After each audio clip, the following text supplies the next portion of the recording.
everyone's waiting for. I just wanted to say, you ready to do? Good. She already ate. I got plenty of time. So, just a few notes in honor of Aria and Tanya and Joe, and Anna, and Liam.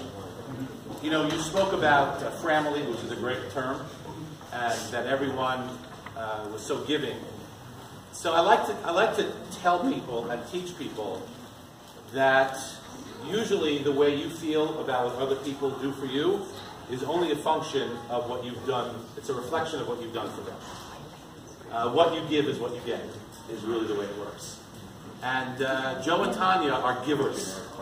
They just like to do things for people, and like to help people, and like to be there for people.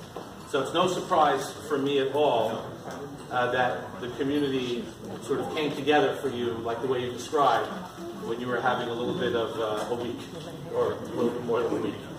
So that's really the greatest bracha, the greatest blessing I can give you, and the greatest blessing you could give your kids, is to just keep being the wonderful people who you are, and then that love is going to come back to you, and your kids are going to learn to give it, and they're going to get it in return, and may you always be blessed with those big giving hearts that you have.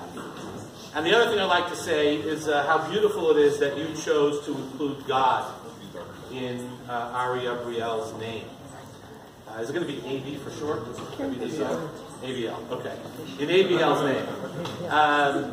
And, you know, there's a famous statement in the Talmud, in the Gemara, that says there are three partners in the creation of a person. There's mom, dad, and God. Now that's very easy to say that, because that's true, right? Mom and dad and God, they all get together and they make a baby. But the question really for parents and for us is what happens to God after the baby's made? Right? Is God continuing as a partner in the raising of the baby? That is now very much up to the two of you. It's actually entirely up to the two of you. And by noting at the earliest public Jewish ceremony that she has, that you intend to do that for her, and by giving her that name, so as you said, whenever she hears or says her own name, one of the things she's going to think about is God. You've invited God into your life and into her life in a very, very profound way. And so my second blessing to you, I'm sure that everyone joins me in sharing that blessing, is that as you blessed her, so should it be.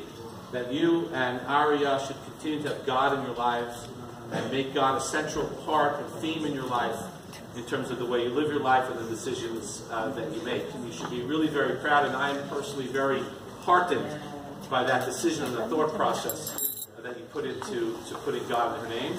And as God was a partner with the two of you to produce this beautiful, beautiful child, may He continue to always be by your side, looking over your shoulder, watching over you, bringing you health, safety, and peace. And now everyone is invited to join.